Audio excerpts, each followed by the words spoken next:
Bon les copains, je me suis levé ce matin. Déjà j'étais assez content parce que j'ai un peu plus guéri, ça y est, je peux parler normalement. Mais je vais sur les réseaux sociaux, normal. Voilà, je suis dans mon lit. Et je vois sur Twitter hashtag Trump, hashtag FBI, hashtag secret service, hashtag attentat. Oh là, qu'est-ce qui s'est passé? Et je vais pas pouvoir vous montrer les images parce que bah, c'est un peu trop violent. Mais il y a eu un meeting avec Donald Trump et il a fait une Kennedy, hein. Il y a un gauchiste qui a tiré une balle dans la tête de Donald Trump. Heureusement, le mec s'est loupé. En 5 balles, il a réussi à toucher Trump qu'une seule fois et il a touché l'oreille. Et du coup, vu que c'était pendant un meeting, on a la vidéo. Donc la vidéo circule sur tous les réseaux. Évidemment, si je montre ça sur YouTube, ça passera jamais, les copains. Et du coup, on va un peu regarder les réactions de tout le monde. Il y en a une qui me choque d'ailleurs, c'est Jean-Luc Mélenchon. Et on va regarder un petit peu le profil du coupable, de ce qui s'est passé, tout ça. Ok? C'est pas une blague, hein. Ça paraît complètement fou, mais on est en plein dedans, hein. Ça fait des années qu'on vous dit que le gauchisme, c'est extrêmement dangereux. En France, on en a qui appellent directement à prendre les armes. Il y en a qui demandent à tuer les gens de droite, à les éradiquer. Préparez-vous. Là, si ça a commencé aux States, c'est parce qu'ils ont accès aux armes plus facilement que nous.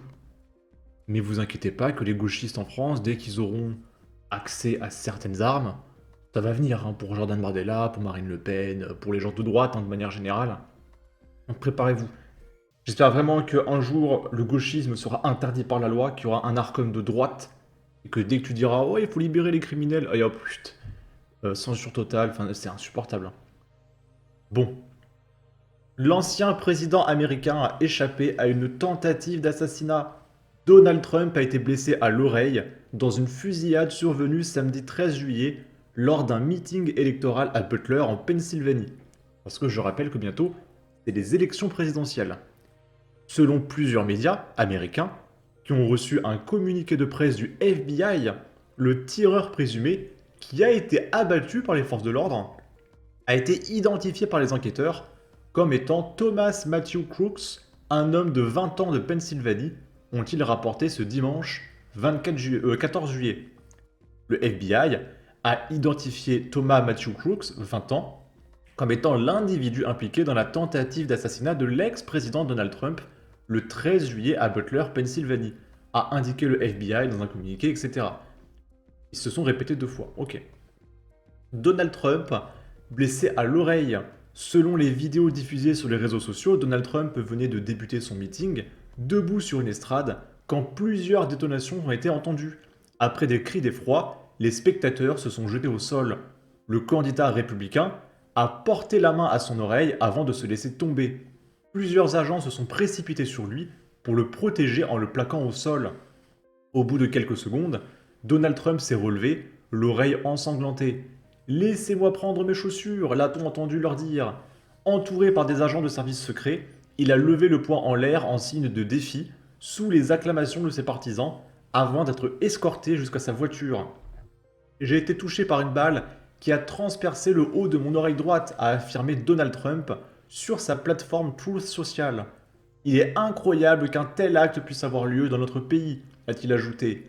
J'ai tout de suite su que quelque chose n'allait pas, car j'ai entendu un sifflement, des coups de feu, et j'ai immédiatement senti la balle déchirer ma peau, a-t-il déclaré. Avant de poursuivre, je me suis rendu compte à ce moment-là de ce qui se passait. Le tireur situé sur une position élevée. Le tireur est un passant. Non, le tireur et un passant ont été tués. Parce que du coup, le mec, en loupant Trump, il a dû mettre un coup de 12 à un passant. Que la balle est passée à côté, donc elle est partie plus loin. Et 2 spectateurs ont été grièvement blessés. Des images non vérifiées montrent le corps de l'assaillant présumé gisant sur le toit incliné d'un bâtiment, d'où il a tiré, suscitant la terreur et la panique chez les spectateurs.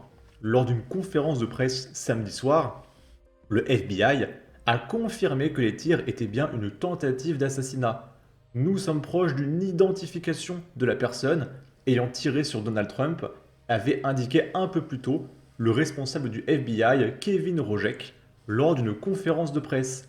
Les services secrets américains ont affirmé dans un communiqué que le tireur présumé avait tiré plusieurs coups de feu en direction de la scène depuis une position élevée à l'extérieur du rassemblement avant d'être neutralisé par les agents. Ok. Là, c'est le Jarl qui partage. Le FBI a identifié le tireur, Thomas Matthew Crooks, 20 ans, de Bethel Park, Pennsylvanie. Et ça se voit à sa tête que c'est un gauchiste. Hein. D'accord, cheveux longs, un petit duvet sur la moustache, bien blanc. Ok. Il serait un membre actif de l'ultra-gauche. Partout dans le monde, ils haïssent la démocratie. Les fachos, c'est eux. Il a voulu tuer Donald Trump, il vient de le rendre vivant comme jamais dans le monde entier. En France, nous faisons rentrer à l'Assemblée nationale les mêmes profils. Honte à tous ceux qui, par leur magouille et leur désistement, ont permis une telle folie. Et donc là, c'est une vidéo du mec en question. Ok. Mais franchement, quoi. C'est incroyable. Là, c'est Kim Jong-un parodie. Voici la photo de l'Antifa qui a tenté d'assassiner Donald Trump. En France, on a un Antifa fiché S député. Ces gauchistes ultra-violents sont un danger. Pourquoi ils ont tous la même tête? Non, c'est Mathéo et Kevin. Ok. Ensuite, Marine Le Pen, je cache les images parce qu'on a les images d'un Trump avec du sang sur le visage. La tentative d'assassinat contre Donald Trump qui échappe miraculeusement à cet attentat est un symbole dramatique de la violence qui sape nos démocraties. Bon rétablissement à lui et pensée émue pour les militants républicains qui ont été victimes de cette folie. Jordan Bardella, qui dit la violence est le poison de toute démocratie, soutient et veut de prompt rétablissement à Donald Trump, victime d'une tentative d'assassinat lors d'un meeting en Pennsylvanie à quelques mois de l'élection présidentielle américaine. Et du coup, je rappelle que cet événement a eu lieu il y a plusieurs heures quand même. Je crois même que ça a eu lieu hier soir, parce qu'il y a un décalage horaire avec les États-Unis, etc. Et les candidats ont eu le temps de réagir. Jordan, il a réagi à 1h du matin. Marine a réagi à 6h du matin. Là, il est 9h30, ça fait un moment que c'est arrivé. C'est quand même quelque chose d'international. Il n'y a pas un pays qui n'est pas au courant là. C'est extrêmement grave ce qui s'est passé. Et je suis allé voir le profil Twitter de Jean-Luc Mélenchon. Il n'y a pas un mot. Regardez, hein, là je suis en direct sur son profil Twitter. Nous aurons une candidature commune du nouveau Front Populaire, nous devons être vainqueurs. Une proposition fera honneur à tous et à notre pays. La Nouvelle-France qui refuse d'être la France réactionnaire. Vous étiez 700 sur place lors de mon meeting. Putain, c'est pas beaucoup, hein. 14 juillet, la préfecture de police a-t-elle peur d'une nouvelle prise de la Bastille? Oui, parce que la droite, elle est méchante. Enfin, je sais pas. Pas un mot.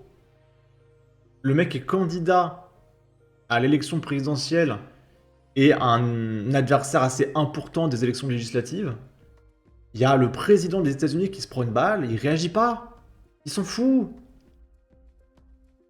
Vous comprenez bien que ce qui vient d'arriver aux States, c'est plus ou moins soutenu par beaucoup de gauchistes, hein. Ils veulent même pas en entendre parler, que je suis sûr Jean-Luc Mélenchon il doit se régaler. Oh putain, ça c'est bien, ça peut-être qu'on devrait le faire en France. Peut-être qu'on devrait le faire en France. Non mais sérieux quoi. Pas un mot. Emmanuel Macron, évidemment, qui réagit, c'est son travail. Mais imaginez, Mélenchon est président, il y a son collègue il lui arrive ça quoi. Et le président Jean-Luc Mélenchon ne réagit pas. Mais vous imaginez le drame géopolitique que ça causerait quand même.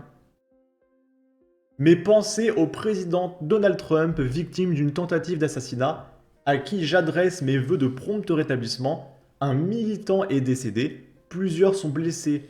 C'est un drame pour nos démocraties. La France partage le choc et l'indignation du peuple américain.